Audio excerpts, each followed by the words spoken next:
This video will show you how to enter the second and subsequent invoices on a construction agreement. Invoicing is located under Contract and Procurement Management, Construction Invoicing. This opens a log view that shows the invoices entered to date and their status. We are going to create a new invoice. Construction agreement is on the state form, so I will pick the SBP 7.2 option. And this is application 2.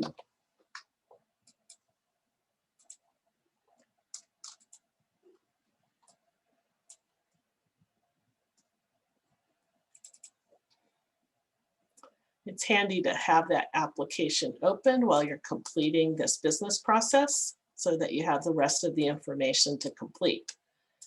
Our invoice or pay application date is 12/2. That's the application date I want to enter here. Our record ID we want to select by clicking the rectangle. And this is Blazer, so I want to make sure to pick Blazer. The from and to period are right here on your application. So we have 11/1/2019. Oops.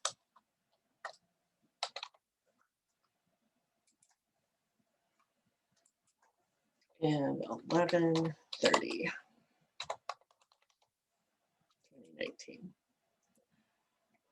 Need the unique invoice number, which is 5512. And then I can go to cost line items.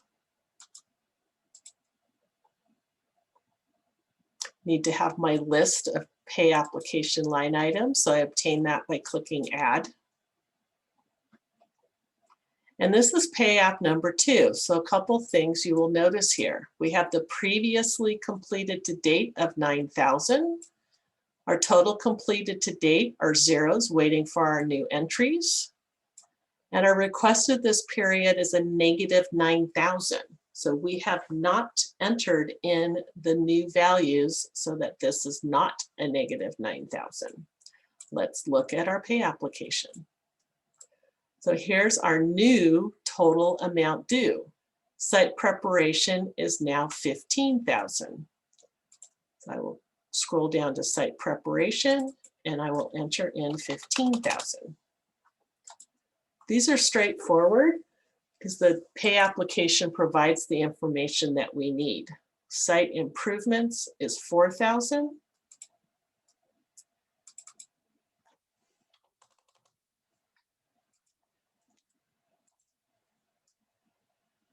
Mechanical utilities is 2,500.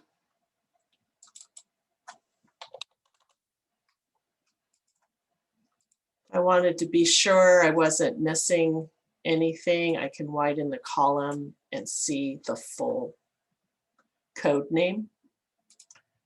Next one is site electrical for 1,000.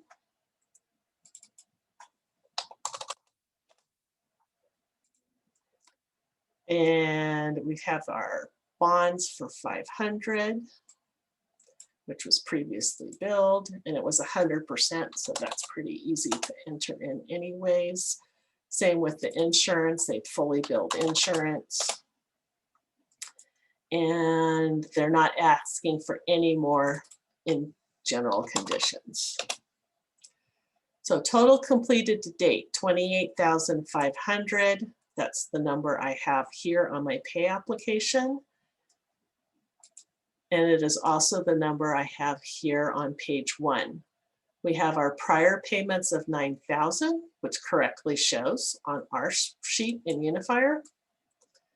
And if I scroll over, we have our previous retainage of 450. We have our new retainage this period of 975.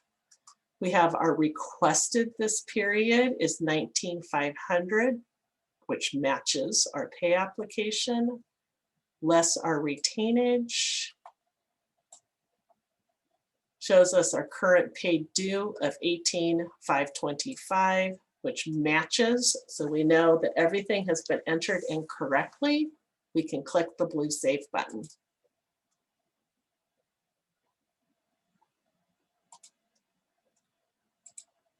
I now want to attach these documents. And we had the pay application and we had the invoice. And I can upload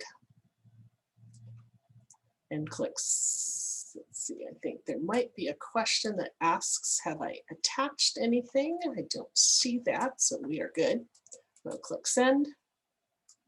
And it goes to the project manager for this project for review. As a project manager, I will look in my task manager, tasks, look at construction invoicing, open the record, accept the task, review the information by downloading and checking the documents, look at the cost line items, confirm that the correct values have been entered against the correct line items. Here, row 1, you can see is a roll-up code for everything down below. I will click send and send it to be signed in DocuSign to the project coordinator.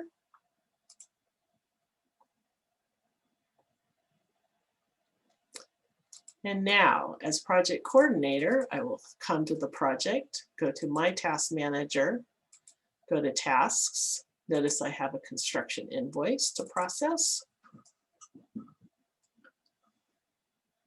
I will download the document to send through DocuSign to get the signatures.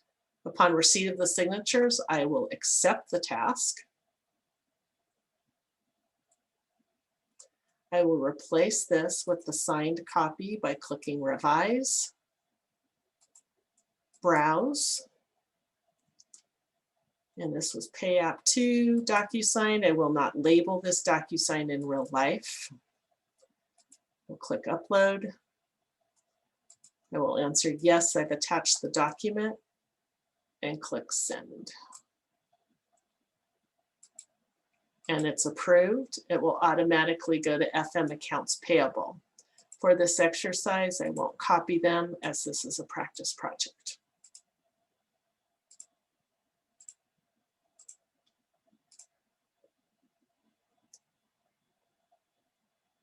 And we are done.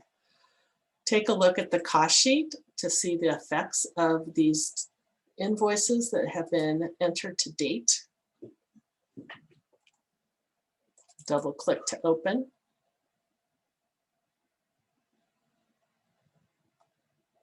And here's our actual columns and our actual invoices to date. I can click on anything that is blue and underlined and it's a hyperlink and it shows this line item has been included in invoice 1 and invoice 2. I can open the invoices here by double clicking on the record.